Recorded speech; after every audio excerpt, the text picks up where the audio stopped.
Hello, everyone, and welcome to another episode of the Surge Cast. I know we haven't been in your ears lately and you've missed us, but we've got some wonderful summer news coming up here this episode. But hey, how are you guys doing in the meantime?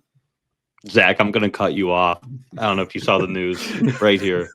JB's a Kane for a long, long time. I'm thrilled. Zach, how are you? No, doing good. Yeah, it's been a bit since we did our last show. It's been almost 2-3 weeks. So yeah, good to wrap up the month of July with some fun news and all that good stuff, and of course doing some fun off-season content because hey, we got to fill up time somehow. But yeah, no, it's always good. Talking Canes hockey. Kat, how are you doing? I'm doing really good. It feels like the season is right around the corner. I mean, you've got the schedule coming out. You've got another contract extension, especially for a guy so young. I don't know, it gets you excited for the new season. Everyone I know is counting down the days. I walked into Lenovo honestly just today and I was like, oh, it feels good to be back, not only in the AC and the 91 degrees outside, but just in general. It was nice to, I don't know, you spend months there and then all of a sudden a couple of months you're out and you're like, it feels like you're missed being home for a while, like you went away to college. It's weird. But yeah, so let's talk about it. The big news, of course, our paid intern is the most excited about. I mean, we're all excited, but JB got himself a little extension.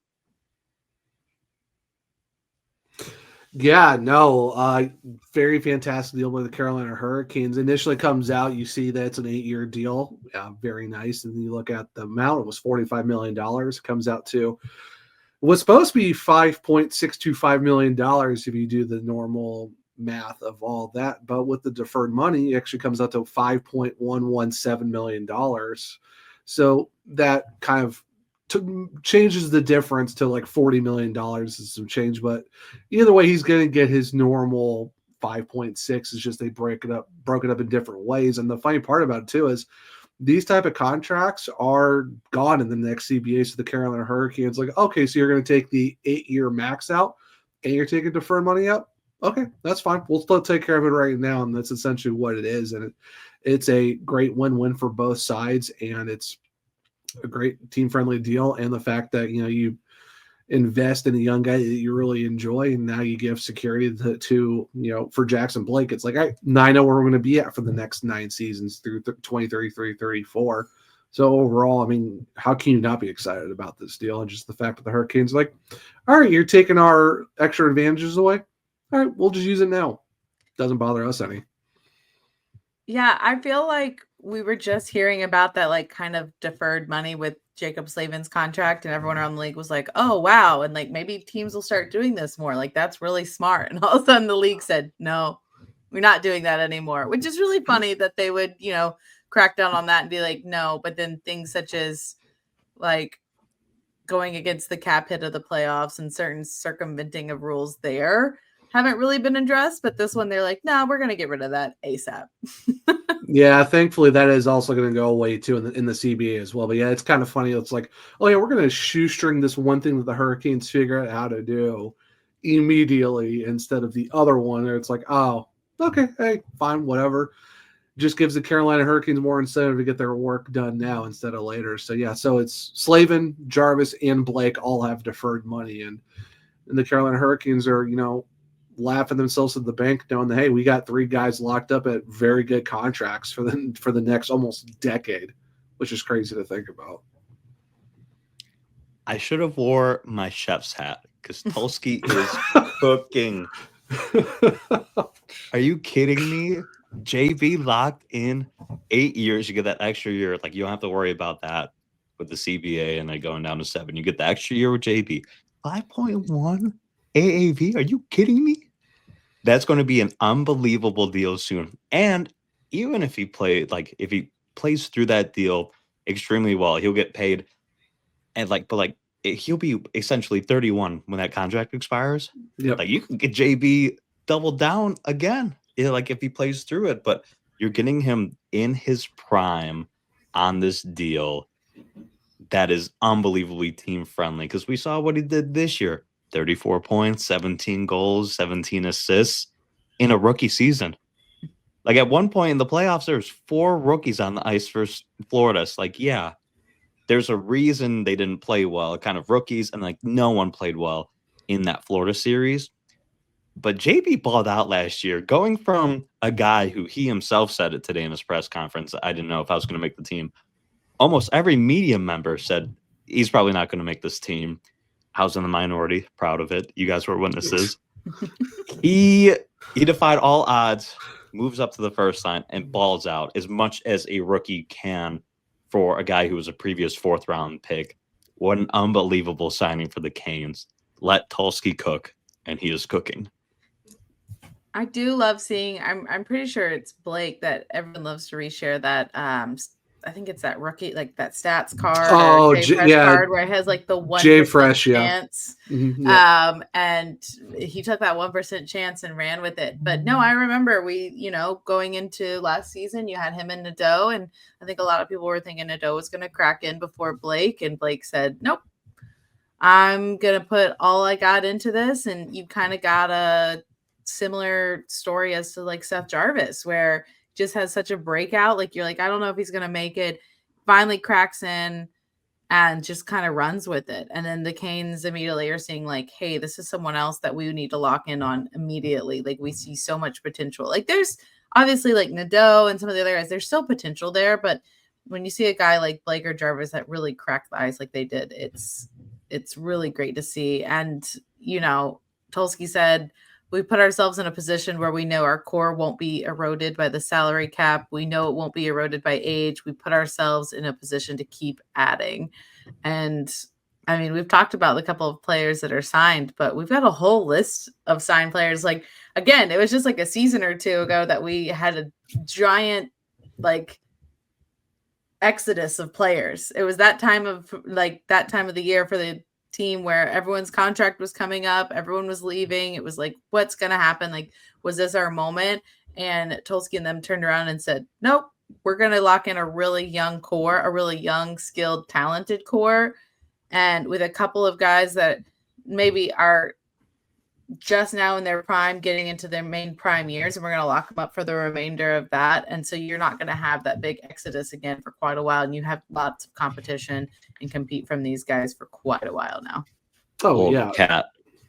Sorry, Zach. Kat, with that said, if we want to check out this list, it's an insane. Who shared this list first? I mean, someone broke this news of this list.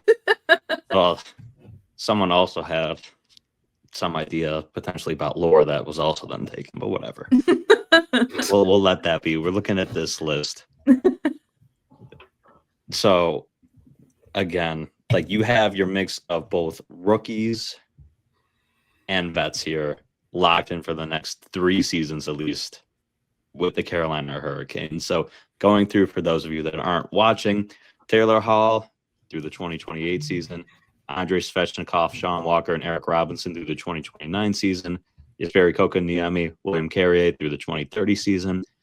Ehlers through the 31 season. Aho and Jarvis through the 32 season. Slavin, Miller through the 33 season. And now Stank and Blake through the 34 season. It's a long time. That's 9 years of Stank and Blake. Yeah, no, it's a fantastic deal. And you look at that core, it's absolutely insane to look at. And the fact that you got some mix of veterans, you got some guys that are kind of in the middle between veteran status, guys who are like not necessarily in the younger core, like Stakov and Blake, Jarvis and all of them, but like you got Aho, Svechnikov, Kotkaniemi kind of in that middle spot. And we're not even talking about wait for Nikishin's contract to pop up. He's only 23 as well, so. There's a good mix of like your veterans, your middle of the road guys who aren't young players but aren't veteran status, and of course you got the rookies as well. But the thing with Blake's contract too that's very interesting. It's Puckpedia put it as the fact that you have his last 3 years of his contract are technically bought UFA years, which basically means it's like he could have made it there, but they bought 3 years of his UFA status out. And this too, Rich, I don't know if a lot of people picked up on it. His last 3 seasons have a 10-team no trade like clause to it as well. So the Hurricanes are able to, at least for him, he can send them a list for the last 3 seasons. Like, these are the teams I don't want to go to. So there's that little extra caveat too. And there's a lot of like signing bonus arrangements and stuff like that. So there's a lot of minute details within this contract as well. But yeah, this list, absolutely fantastic. You're looking at a team that's locked in with a good core for almost a decade. And there's still a lot of other great players in the wings coming up too at some point. I want to point out something interesting with this list, because we've talked about across the league that there's a little bit of a goalie deficit. But it's really interesting to see the Canes have all of this locked in, and they do have their goalie set for next seasons or so, but they don't have a big long contract on a goalie like a lot of other teams do. Like a lot of the teams I feel like have locked in goalies for a long term, and the Canes haven't quite done that yet. I mean, I know with the cap going up and, seeing how we're going to play out with Freddie and Piotr, I think that's something that's going to be interesting to watch, to keep an eye on for the Canes. Because like you said, like we've got all of these guys locked in. You've got a couple of defensemen here with Slavo and Miller, but keeping an eye on what they do with the goalie situation, as always with the Canes. But it's interesting because, again, you have a lot of teams that have locked in goalies for a long time, but the team in front of them is kind of iffy. Looking at you, Boston Bruins. Looking at you, New York Rangers. So it's kind of interesting that the Canes have done the other way around, where they're like, all right, we're going to get this all set, and then we're going to see what's performing for us, what's available. So I think that's an interesting thing to keep an eye on. Yeah, it's a good thing when you look at a team like this, and Tulsa even said that they're not going to be eroded by a cap. And that's the good thing too. And the fact that even with their young guys, like a lot of these deals, like we talk about Stankov, and his is $6 million per season. By next year, that's a steal. Jackson Blake's, I mean, he's only 21, but his contract doesn't kick in next year like Stankov's, but that's $5.11 million. Both of these guys combined make less than $12 million per season. And if you're keeping a tab on anyone else around the league, there's one guy's making that money, depending on what team you're looking at. But the fact that you have 2 young guys who are 22 and 21 locked up to less than that combined for the same amount of time, you're doing pretty good for the Carolina Hurricanes. The fact that you still form a roster like this, like they still have $10.64 million in cap space, because most of these extensions don't kick in until next year. And you're still feeling pretty good about yourself. The fact that you could still go make splashes this summer, or you could do it throughout the season until the trade deadline. So the Hurricanes have plenty of runway to only get better this season if they feel like, okay, we have the team, let's go do it now, because we got the cap space to pull it off. To a point that Kat brought up earlier, Zach, I believe you have an article out on it as well. How much does Rod and company kind of let Piotr take the reins this season to know what they have in him? Or do you kind of go 1A, 1B combo again, let Piotr ride in his 1 year before his contract ends? Do you potentially look at an RFA and Wolf next offseason, do something crazy like that? Like, what path do you think Tulski and Rod are thinking in terms of their goaltender? Because they could go any number of ways.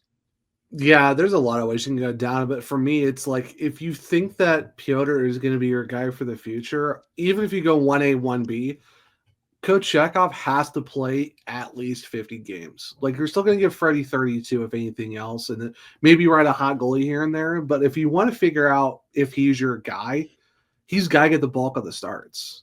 Like, Freddie, this is probably his last year. Why do you want to waste the second to last year of Piotr's contract with him being a 1B or a quote-unquote backup in any sense of the imagination? Because you look at his goals against average and look at his save percentage over the last just 2 seasons combined, with him making most, like, he's played 89 games the last 2 seasons. He's got 50 wins, 27 last year, 24 the year before. I think his save percentage is like .911 or .10, and his goals against is a sub 2.5. That's over 2 seasons, and his adjusted goals against average is 2.6. And that's just taken into a fact of, maybe the last, few games last season kind of nerfed his numbers a little bit. So take it with a grain of salt of, his sub 9 and where his goals against average was. And even in the playoffs, like you've only given Peter Kochetkov 10 games in the playoffs the last 2 years, and he's only started 4 of them. If he's going to be your guy, you got to give him the runway to do it. Like limiting his playoff numbers, not giving him the actual starts that he needs to prove that, your sample size isn't going to be enough to do that. So I think if you're the Hurricanes and if you think that Kochetkov is him after this, he's got to get the bulk of the starts. He's got to be in that net more than Freddie. Because, like, what are we doing here if you're going to have Freddie play most of the games? And then it's, okay, you have 1 year of Kochetkov left, and then you go get a different guy. Like, do you keep Piotr in the summer? Do you next deadline, this deadline? That's a tough spot to be in. So for me, if you're making the plans for Kochetkov and you want to see what he can do with the expectations that are needed, he has to be your 1A with at least 50 starts. I think you've also seen that while Freddie performs really well, and obviously veteran, really good goaltender, I think he actually plays better when he's not running he's not doing so much. And I think, all the Canes will remember back when, one of my favorites and Bailey's favorites and our goaltender Cam Ward, like you just can't run one guy too much until he can't play anymore. And then your backup is nowhere to be anywhere near what you need.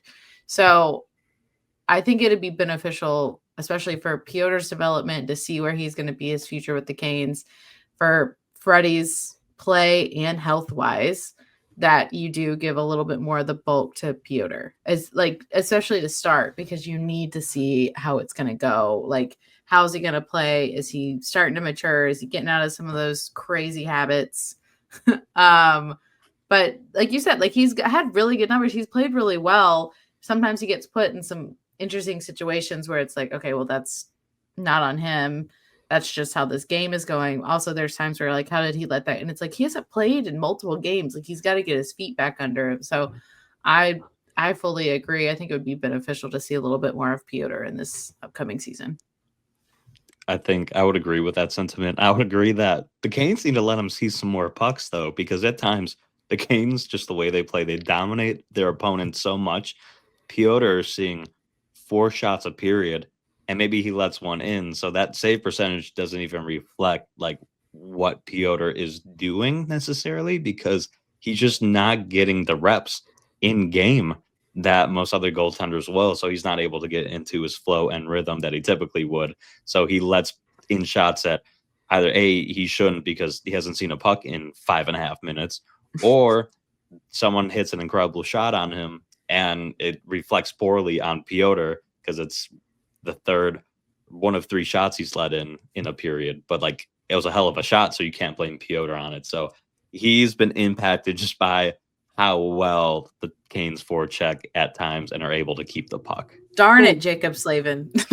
Well, yeah. Well, I mean, because you think about it, you go like almost the whole season, he's the guy for pretty much the whole season. You go into the LA Kings game, it's a back-to-back, and the defense is a no-show, and he gets let up for 7 goals, and he's kind of iffy after that. And I think, you get let up like that, it does mess with your psyche a little bit. And 2, plus, like we talked about, the last 9 games of the regular season last year, they were resting guys.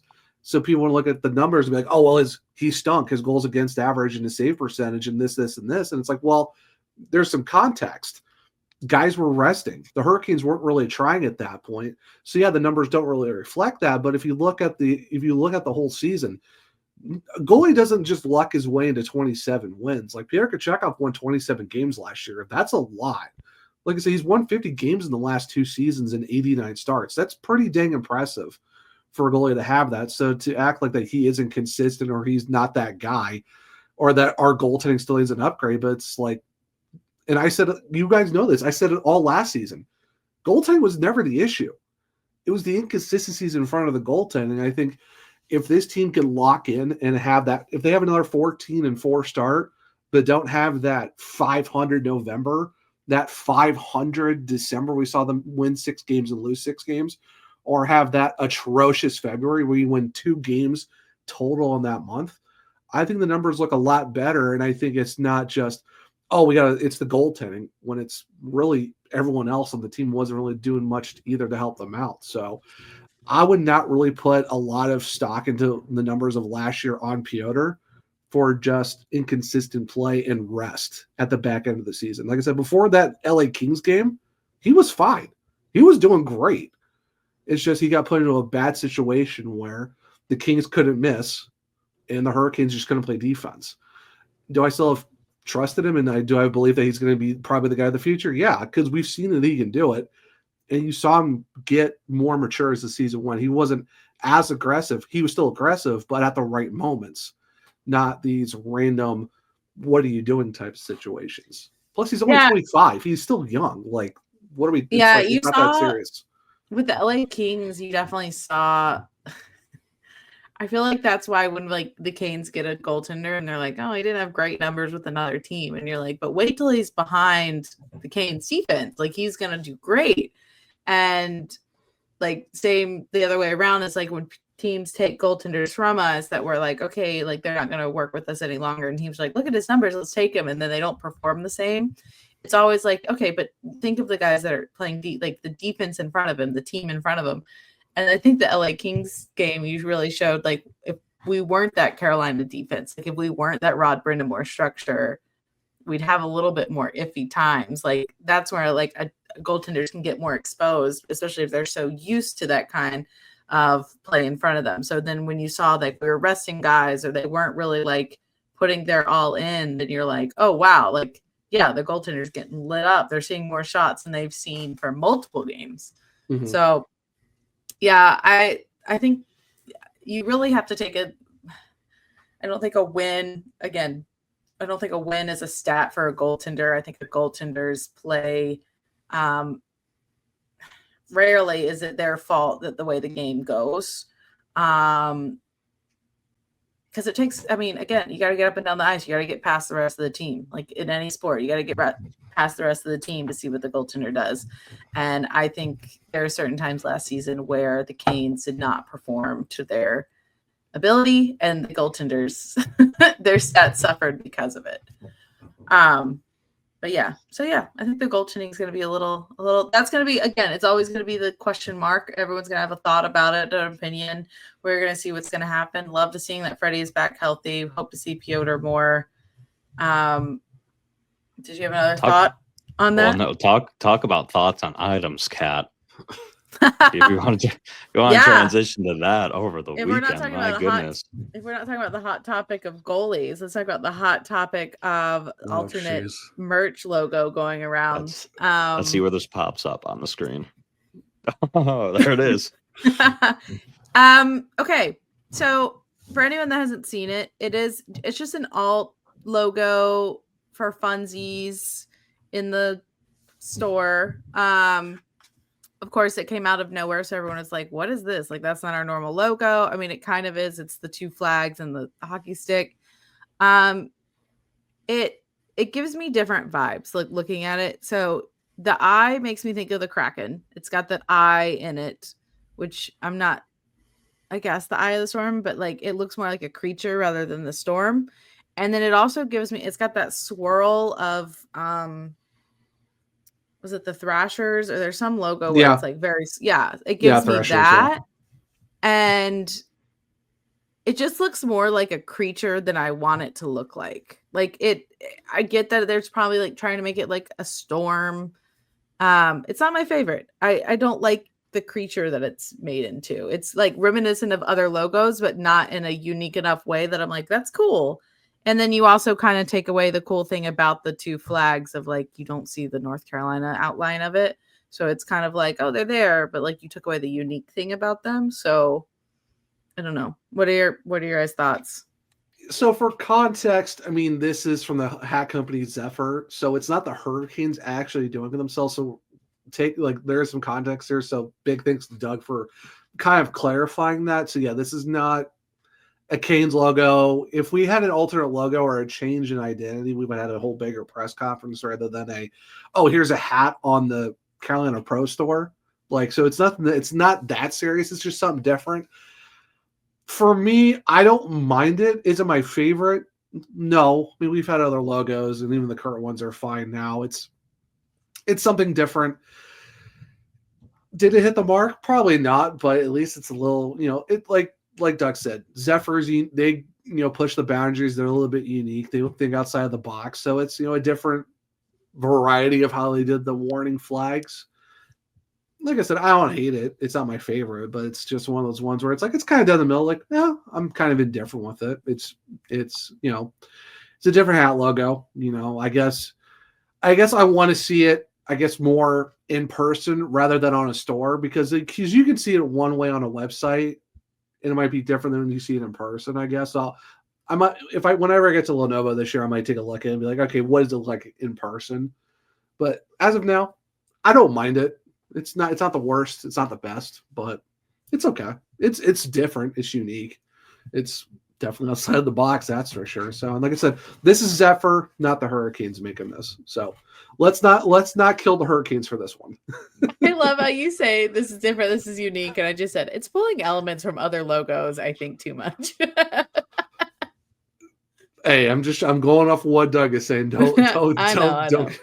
Hey, per Doug, he said it was the best-selling hat on the website since it's launched as of July 26th.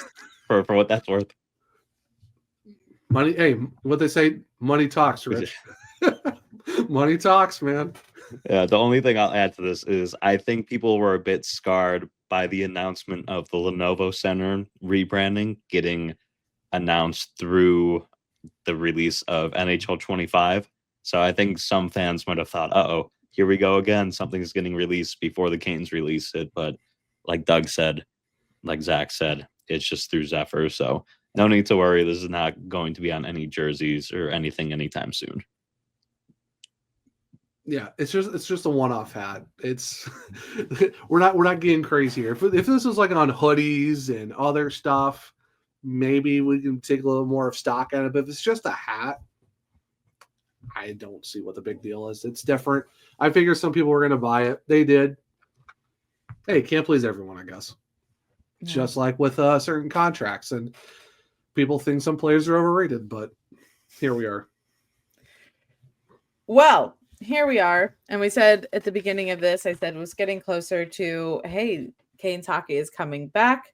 Let's talk about the schedule release because we do have the season schedule out. I've already gone through and we're looking at games that we will be at and won't be at, and that's the whole shebang.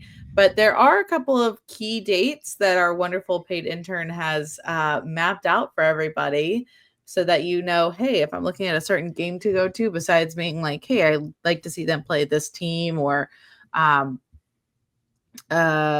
certain, they don't have their giveaway nights or like special nights out yet. But there are some interesting nights because of, certain teams are playing. Let's look at the first one, of course, is going to be the home season opener Thursday, October 9th. So you get through that little preseason where we play Florida nonstop. And then you get the New Jersey Devils. They want another crack at us. They said that we didn't really play them at their full form. So let's go ahead and start the new season with them and see how they're doing, getting over all those injuries that they were dealing with. Minus Eric Halla too, so I guess that curses won't be too bad for them. I guess. Yeah, I mean, you start. I think it's like the eighth time in the last 9 years where they get the home opener to start the year, which makes sense. And then of course you get Philly, and then we have the ever so fun the State Fair road trip, and this is the longest road trip of the season, 6 games over a span of 2 weeks before we're back. So in that time, check out the North Carolina State Fair because that's why they are gone for so dang long. So might as well check that out and then go home and turn on a Canes game because it'll just be starting when you get home at 10 o'clock. Yeah, let's see. So we have the 14th is at 10 against San Jose. Anaheim is at 10 o'clock. Vegas is at 10. And then your earliest game is an 8 o'clock against Dallas. Just because only they're in the Central Time Zone. But then luckily, at least on a Saturday night, it's 9 o'clock against the Kings. And on Thursday, 9 o'clock against former co-host and friend of the show, Bailey and her Colorado Avalanche. where we get to see Brent Burns for the first time in an Avalanche sweater. So yeah, three former Canes. Yeah, thought you were going to say 3 to 4 goals easily with Burnsy being on defense, but that's I didn't say that. I didn't say it. But that's what I thought you were going to say. I didn't say it either. So we do talk about that being like the longest road trip. The big thing too is though, enjoy all your home games early because the 15 of the last 19 games in the regular season are all on the road. So get ready for 3 home games in April and about 5 home games in March. After February it's like you have 8 home games in the last month and a half of the season. So talk about some road warriors going into the playoffs. That is a lot of road games. So continuing on with those important games, and we talked about that 8:00 Dallas game. That's going to be Stankoven's return to Dallas after they gave him up, and then he signed long-term with the Canes. So that'll be fun on October 25th. Make sure you tune into that Saturday game whenever you return from the fair. Miller's return to New York you'll get in November on the 4th. Mm-hmm. Potentially Ovechkin's last game in Raleigh will also be in November on the 11th. If this is actually his last season and he's not injured, we potentially might see Ovechkin on Lenovo's ice for the last time. And then a new fun one. Ehlers will return to Winnipeg on Friday, November 21st. That'll be a very interesting one because he was a longstanding player with them, and now he's with us.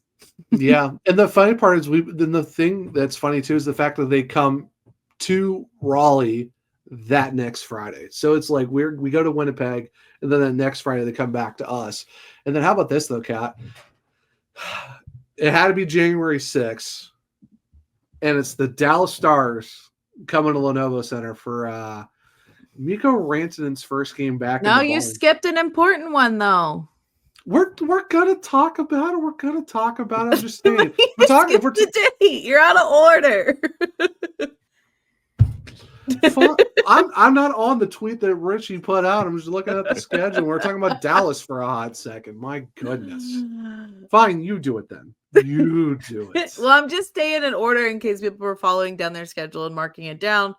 But before the January 6th, of course, Mikko Rantanen's returned. I'm sure that'll go over great with all of the Caniacs. On the 3rd, you have a more welcome return of Martin Necas, Jack Drury, and Brent Burns for the first time since they all went to Colorado. So that one will be a little bit more heartfelt, whereas what Zach was saying was everyone be prepared to boo. Before we get to Mikko, which I can't wait for, do we think Necas is going to be on Colorado still by the time that game comes around? January 3rd, I believe so. I mean, deadline's not for a couple more months. Yeah. I wouldn't be surprised if he's still in Colorado. We did gloss over this though. The Sharks, December 7th at home, 5:00. A return of Dmitry Orlov. Curious to see how that's going to play out with the not so great Sharks, with their cast of merry young kids and a bunch of veterans on interesting contracts. True. Cat Flora mixed with future superstars. Quite the lineup. That seems like the Ducks game where like it'll end up being closer than it should. And the Ducks game itself, which sorry for going out of order, Cat, that's one we're gonna drop as well, which we'll get to Mikko in a second. This one is after Mikko's return. That Ducks game on January 8th, the Canes are gonna lose because they always lose that game when the Ducks come to town. Wow, way to be optimistic. We said 2025 year of optimism, right? You stop that right now. Well, that's in 2026. That's why I said it. Kat, physically, as we're actually talking, it's still 2025. We can go to a whole different mood board on January 1st, 2026. As of right now, we're still in the optimism year. So, Richie, you stop that right now. Well, speaking of moods, Kat, you can go ahead with January 6th because I would love to talk about that. Oh, just the return of Mr. Mikko Rantanen.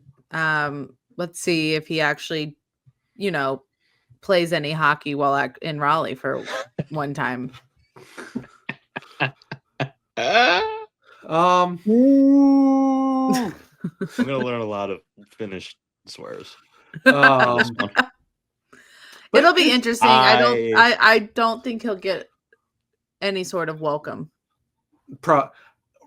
Kat, let's just be honest. Like outside of the Mika Rantanen thing, the day that Richie's more worried about is January 22nd on that Thursday, because Connor Bedard and the Blackhawks are coming to town. So we cannot gloss over that because we haven't started on our calendars. Yeah, because we can't talk about that. Return. The Miko return is the one I am most focused on because I'm going to boo until I can't boo anymore. The next notable dates is the last year we had the Four Nations. This time we have the break for the Olympics from Friday, February 6th to Sunday, February 22nd. So, hey, look, we all get our lives back for a little bit in February. Not really, because, some of our boys will be playing in those Olympics. Yeah. Not Russia.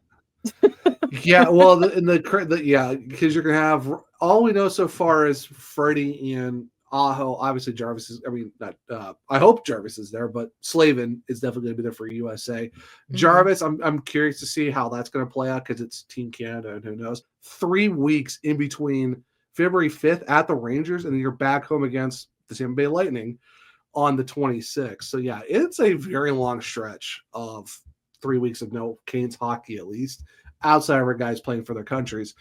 Here's another interesting. I know we're talking about certain dates and stuff. How about for the fact that we have 15 back-to-backs once again this season? We had 15 last year, and I think we went 16 and 14, if I'm correct on that. So it'd be very interesting to see how we do another 15 back-to-backs. And there's a ton of 3 games in 4 days. So we always talk about, hey, the legs feed the wolves. Hurricanes better get ready for a lot of hockey this season. Mm-hmm. Mm-hmm. Yep. Well, talking about this, I know our fun paid intern wants to finish this out with a little draft again. After we did the last one where everyone wanted to come to my cookout. I do want to say before we start that, because I do want to say, hey, congratulations to the Chatfields. Mm-hmm. Chatty is officially married, and it was really nice because Slava was his best man, which was a cute little thing to see. Are you really surprised? Are you really surprised though? I mean, the Slavins did have the Chatfields get saved and all that stuff, and I mean, they're best friends. Yeah. Why not? Yeah. So it works out. It worked out perfectly. Yeah. Big congratulations to them. Very awesome to see that. Hey, we love when our guys get married to their significant others. So love to see it. So yeah, big congrats to the Chatfields for that. Big congrats. But take it away, paid intern. What is the draft this time? Yes. Welcome to the second annual Surgecast Snake Draft. Or second annual. Second annual is just the second edition. Whatever schedule we're on. Bi-monthly, I don't know. Bi-seasonal, I guess. Yeah, welcome to the second ever. Yeah, let's go second ever. Second ever. Welcome to the second ever Surgecast Snake Draft. The order has changed from previous episode to this episode. We did do the random wheel, and this time it'll be Kat, Zach, and I, and with it being a snake draft, it'll then snake back around. It'll then be me, Zach, and Kat, so on and so forth. We'll have 4 rounds, and today's draft is on the top games on the Carolina Hurricanes schedule for the 25-26 season. You can go any which way you want. I'm sure we'll all have different lists on this. It's really which games you are looking forward to the most this season for the Carolina Hurricanes.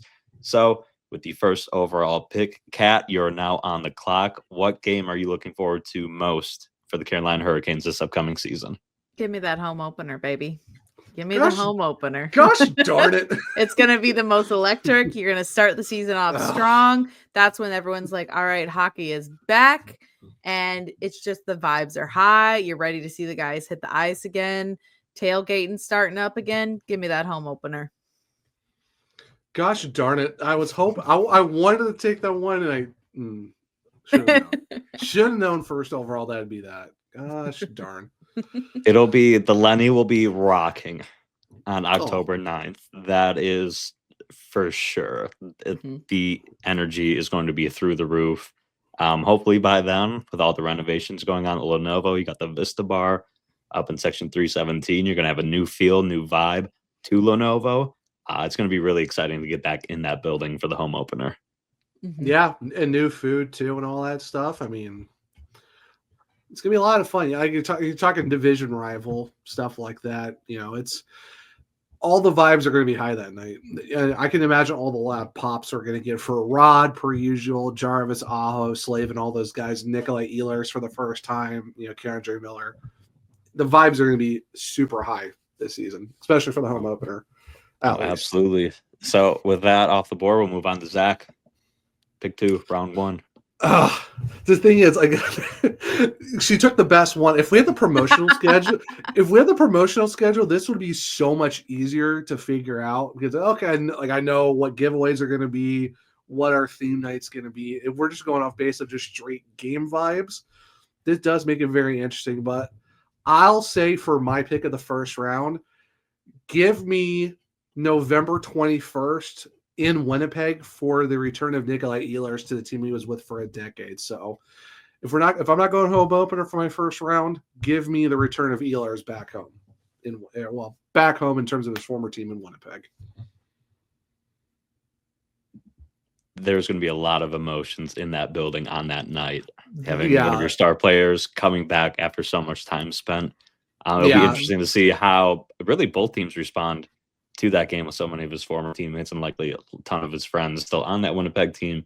Coming back in with your Canes. How will he play? Tribute video. I'm going to expect a really good tribute video for that. Yeah, I think that's kind of why I picked that one because it's like it's more so like I'm ready to experience what the reception is going to be like for Fly going back to the Jets for the first time post being with that team. So it was kind of a simple one. Got to do it for the love for Ehlers. All right, it's on to me. I've got 2 picks in a row for a snake draft. I cannot believe this one got to me. Are you kidding me? January 6th, the return of Mikko Rantanen. I knew that. I knew it. Every single person in that building is going to boo that man to freaking Charlotte, you name it. He's going to get booed out of the building, booed out of the state, booed out of the city. That man did not want to be here, so we do not want you here, Mikko. That is going to be a playoff game environment. One, obviously, Dallas is probably going to be really good. So that alone, add on top of, it's not quite by any means LeBron coming back to Cleveland, but I picture those vibes of where it's just pure chaos. Everyone is booing that man.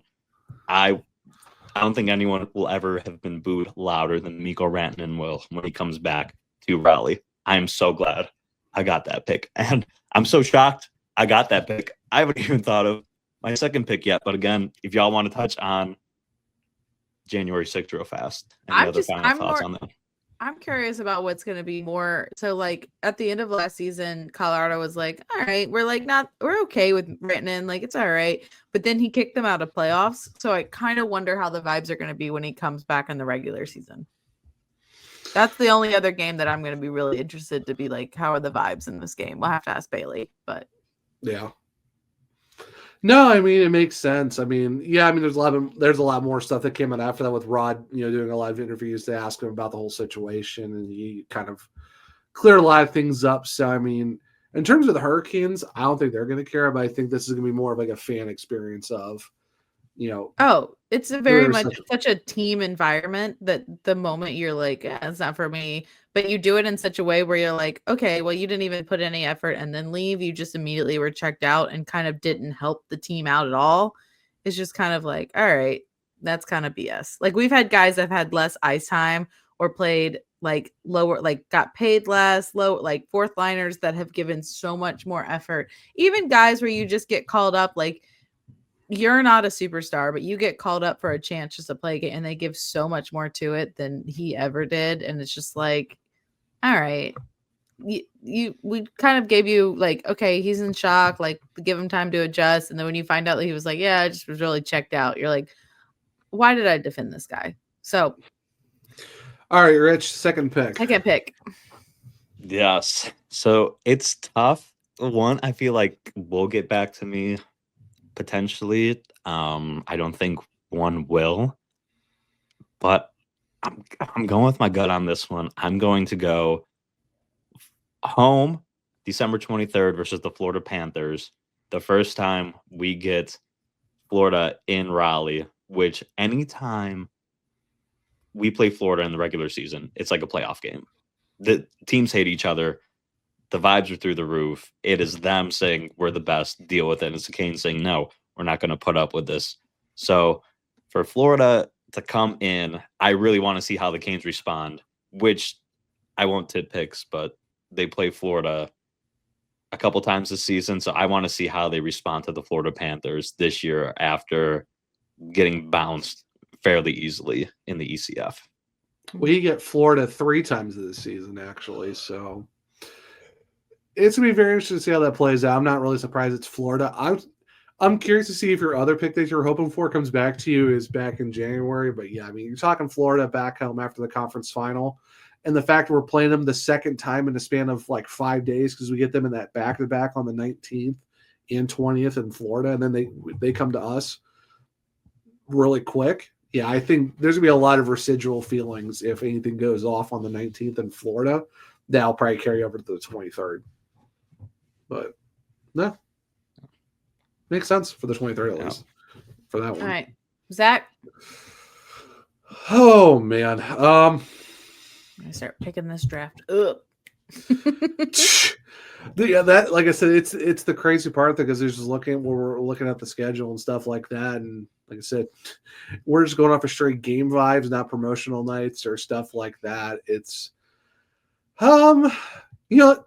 I'll go with this. We'll go January 3rd on that Saturday against the Colorado Avalanche. It'll be the return of Brent Burns for the first time to Lenovo Center.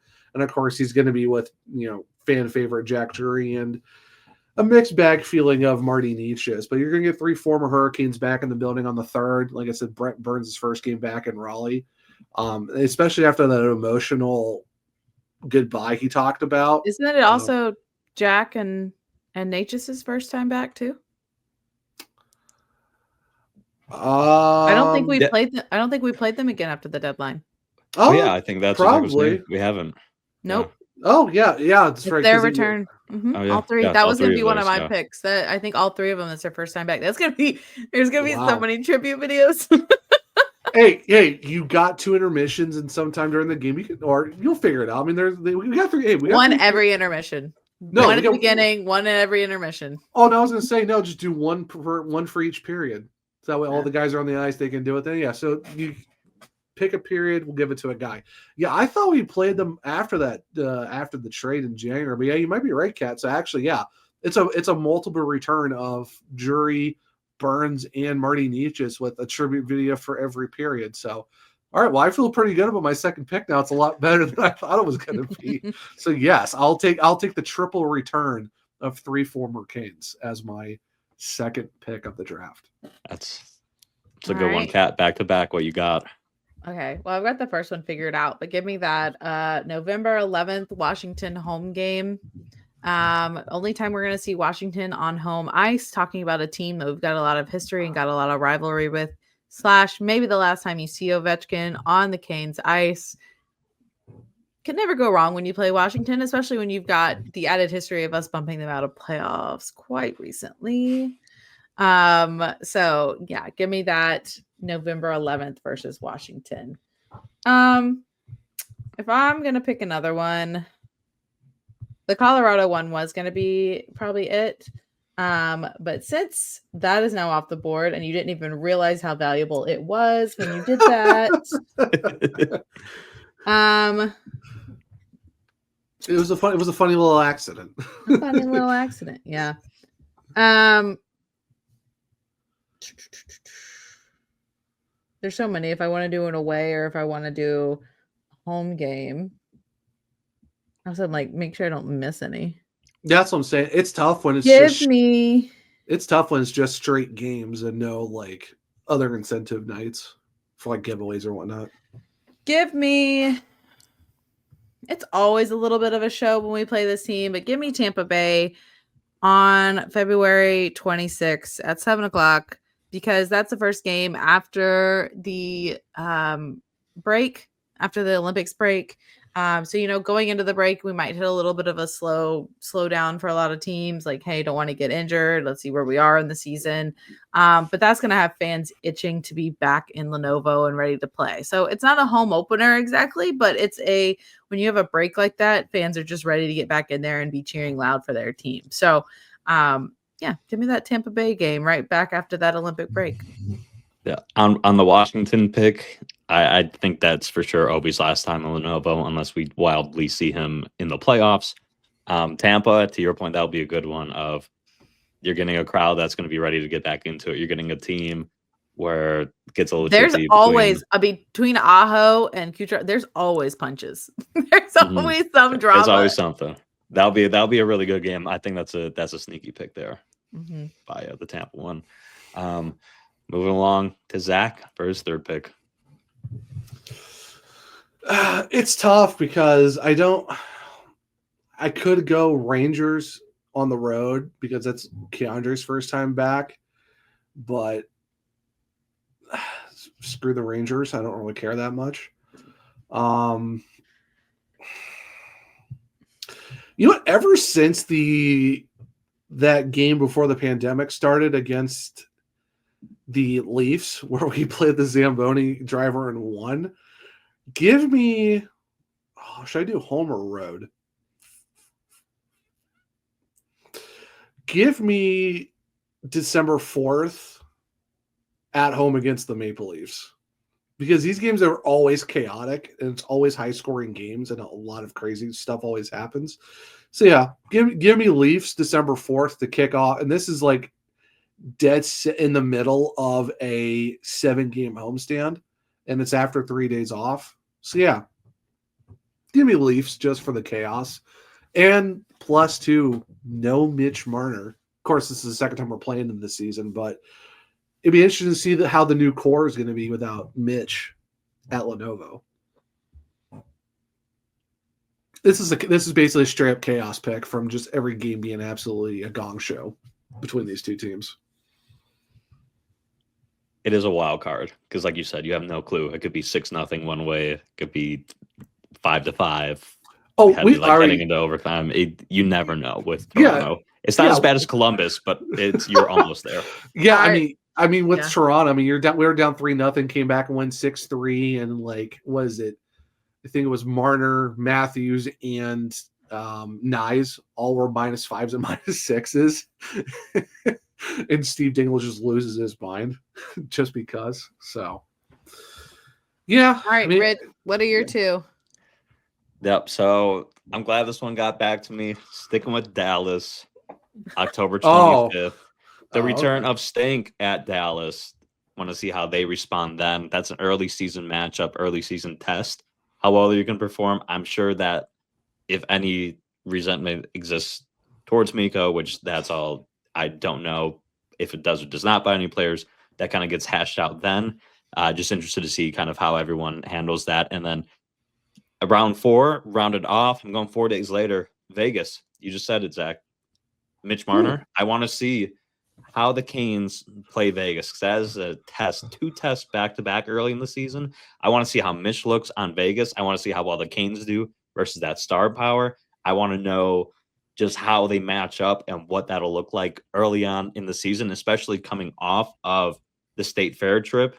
How do you respond coming back home? A lot of interesting kind of storylines and questions for the Vegas game. So that is my 4th round pick. I am kind of surprised that the Bedard in Carolina game was not picked by you, Rich. No, that's an honorable mention that I knew that I only would have, but the Canes are going to blow them out 6-0 that day. So it's not that interesting of a game. You better hope they do, or you're going to get a lot of updates. No, but I mean, honestly, I'm not surprised you went Dallas for 2 of your picks, and because with the turn Stank, and then Mitch and Vegas, coming to town, see how that firepower is. So honestly, that it's a perfect segue, Rich, because my last pick Give me that game on October 20th in Vegas. That's the first time we're going to see the Hurricanes play up against a loaded Golden Knights team. So yeah, I'll just see your home pick and go for the road pick for my last one. So give me Vegas October 20th, which is that fourth game of that 6-game roadie on the State Fair trip. Valid. Same thing. Yeah, so you see how they play versus a loaded team, and how in their Vegas barn is gelling. Yeah, in their barn with that. Yeah, so it's gonna be an interesting test with the fact that two of our picks are playing within 8 days of each other. So, yeah, it was a perfect segue there, Rich. Proud of you. All right, round it out for us, Kat. Round this out. Give me, because you never want to get Crosby, but give me Pittsburgh on March 10th. It's always it's always good to play the Pins. It's always great to see Crosby play. So if I'm going to see Ovi, I want to see Crosby as well. So give me that. It could be interesting. We'll see how the Pins are doing. And you know what? If I'm going to start the season, give me the season closer at home. Well, it's not the last game, but it's the just 4 rounds. We're in honorable mentions now. Oh, I didn't know if we did 2 at the end. Oh, okay. No, we're staying with 4 rounds. Yeah. Oh, wait. Any honorable mentions we want to throw out there? No, then I want to change that last one. Okay, change your last one then. the last home game of the season. It's going to be against Boston, but I always loved it's the last game, and then you go into playoffs. So it's like the last hurrah for some fans. So you give me that home opener feeling. You give me that last game feeling. Yeah, well, that's true. Yeah, because it's always the fan appreciation night game. So yeah, no, that does make sense. And it's against Boston. Mm-hmm. Not a bad way to end the home stretch of games. Yeah. So my honorable mention is Pittsburgh. Though the March 10th, that first Pittsburgh game. Yeah. I'll say if I have to have an honorable mention. Oh, this one's perfect. My birthday, March 20th. It's going to be in Toronto against the Maple Leafs.